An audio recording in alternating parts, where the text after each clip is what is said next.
The FBI has served a search warrant on Republican Senator Richard Burr for his stock trades around the coronavirus pandemic.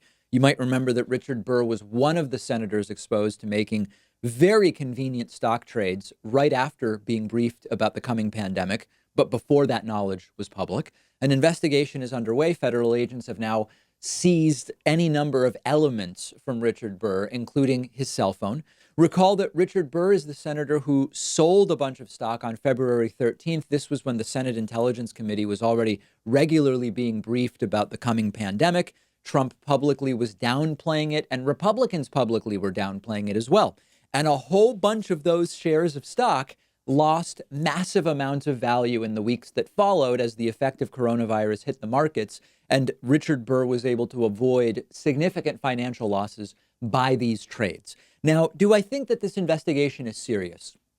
Because after all, we're talking about Donald Trump's Attorney General William Barr's Justice Department. This is one of the most politically biased Justice Departments that we've seen in a long time. Do I really believe that they are going to go hard against Republican senators? I hate to say it, but my instinct is that this is basically a show, and I'll tell you what the counterfactual would be in a moment. So, okay, yeah, to get a warrant, you have to have already done a bunch of work to convince a judge that there's probable cause that Richard Burr committed a crime. I get it.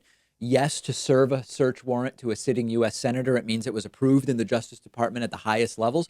But I have a very difficult time believing that this is going to go very far. Now, one thing I will mention is that if this gets to more senators, then maybe it is serious, because Richard Burr was not the only one.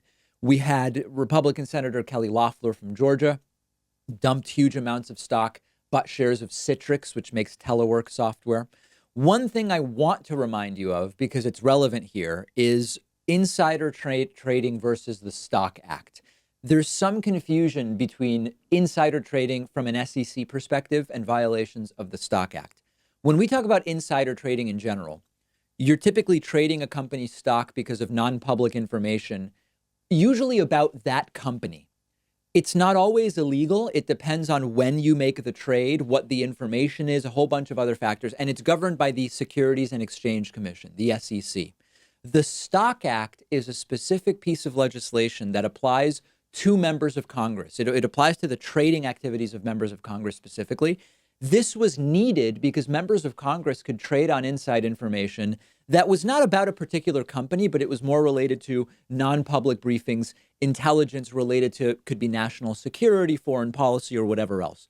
It would potentially not be illegal per the SEC's insider trading laws in some cases, something that would be trading that violates the Stock Act. Important to understand. So the Stock Act was meant to deal with that. It was passed in 2012.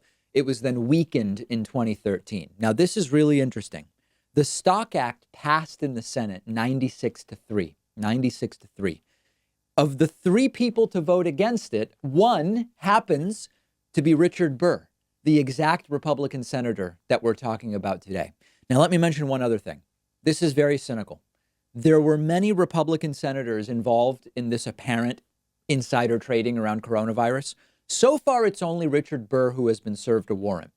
It just so happens that Richard Burr is the only one of the senators who allegedly did this insider trading, who signed on to a Senate report, because, again, he's part of the Senate Intelligence Committee, which found Trump-Russia collusion. He signed his name to it.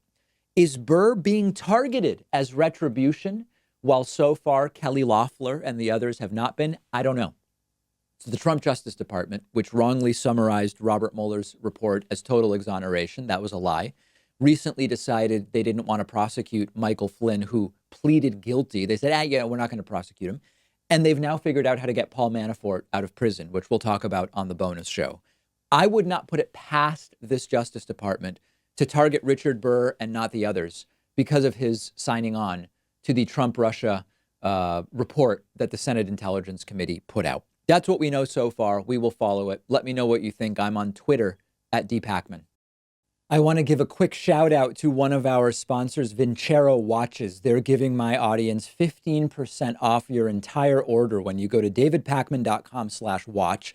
Maybe you don't usually wear a watch and you've been thinking about looking for one to elevate your look or you've been thinking about replacing the one you have, check out Vincero. It's an American company. All of their watches are built in small batches from high-end materials. They look amazing and they look like something you'd spend a lot of money on, but every Vincero watch ranges from $150 to $300. I went on their website and picked out the Kairos in white and silver. Really love the look, the combination of the white face and the beige band. Really love this one. They also sent me the Kairos limited release gold reserve set. Totally different style.